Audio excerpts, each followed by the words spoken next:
Assalamualaikum warahmatullahi wabarakatuh. Apa kabar anak-anakku sekalian? Semoga kita dalam keadaan sehat walafiat dan selalu dalam perlindungan dari Allah Subhanahu wa taala.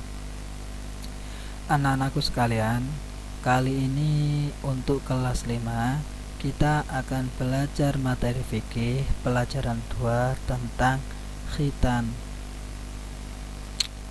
Apa sih pengertian dari khitan?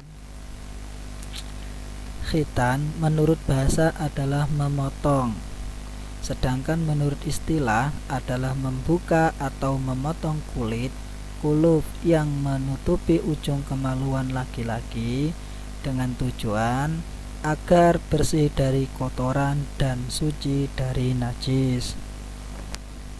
Islam telah mengajarkan kepada umatnya untuk menjaga kebersihan, baik kebersihan lahir maupun batin, dengan salah satu cara khusus untuk anak laki-laki berkhitan.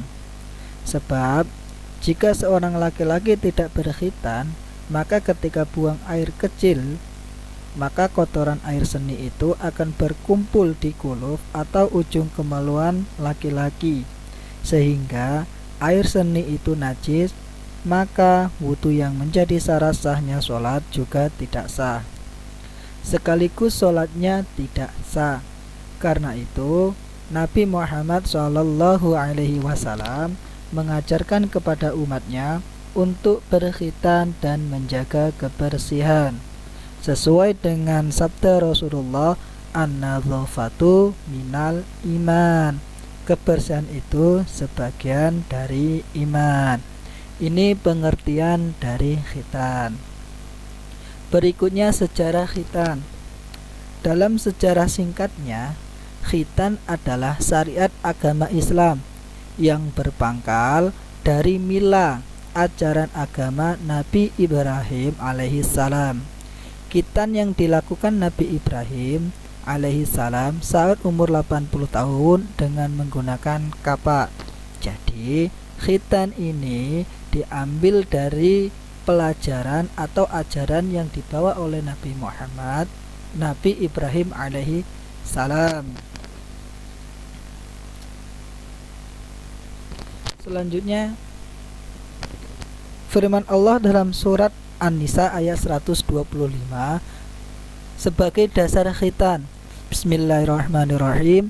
Wa man ahsanu dinan mimman aslama wajhahu lillahi wa huwa muhsinu wattaba'a millata Ibrahima hanifa wantakhadallahu Ibrahima khalila, yang artinya, dan siapakah yang lebih baik agamanya daripada orang yang ikhlas menyerahkan dirinya kepada Allah Subhanahu wa taala, sedangkan dia pun mengerjakan kebaikan dan dia mengikuti agama Ibrahim yang lurus, dan Allah mengambil Ibrahim menjadi kesayangannya. Quran surat An-Nisa ayat 125. Kemudian hukum khitan. Hukum khitan bagi umat Islam khususnya laki-laki secara fikih adalah wajib, dan bagi perempuan adalah sunnah karena suatu kemuliaan. Dengan berkhitan, orang tersebut berarti mengikuti sunnah Rasulullah SAW. Orang Islam yang tidak mau mengikuti sunnah Rasulullah berarti membenci Rasulullah, dan orang yang membenci Rasulullah bukan termasuk umatnya. Na'udzubillah min dzalik ya nak ya. Kemudian waktu dan pelaksanaan khitan. Kapan sih Pak waktu dan pelaksanaan khitan itu yang baik? Di sini ada 3 waktu, ada waktu wajib, waktu sunnah, dan waktu ikhtiar. Waktu wajibnya kapan? Pada saat baligh, karena pada saat itulah wajib melaksanakan sholat. Yang berikutnya waktu sunnah. Waktu sunnah ini kapan? Waktu sebelum baligh.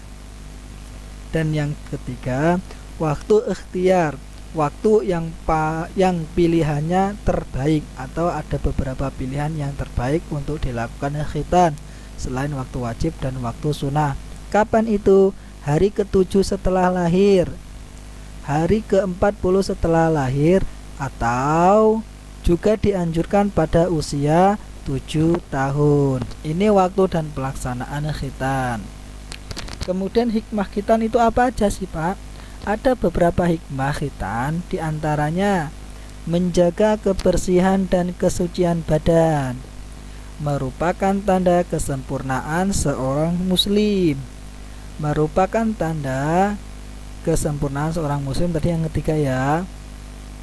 Kemudian yang keempat, menjadikan kemaluan lebih bersih dan mudah membersihkannya, sebagai ciri pengikut Nabi Muhammad dan pelestari syariat Nabi Ibrahim. Dan yang terakhir, mencegah timbulnya berbagai penyakit. Ini hikmah dari khitan. Jadi, setiap apa yang telah diperintahkan Allah Subhanahu wa taala pastilah mempunyai maksud mulia. Begitupun juga dengan khitan. Kesimpulan dari pembahasan kita, dalam Islam telah mengajarkan tentang kebersihan, baik jasmani maupun rohani, sehingga ketika seorang laki-laki muslim melakukan khitan, maka dia telah menjaga diri untuk selalu bersih.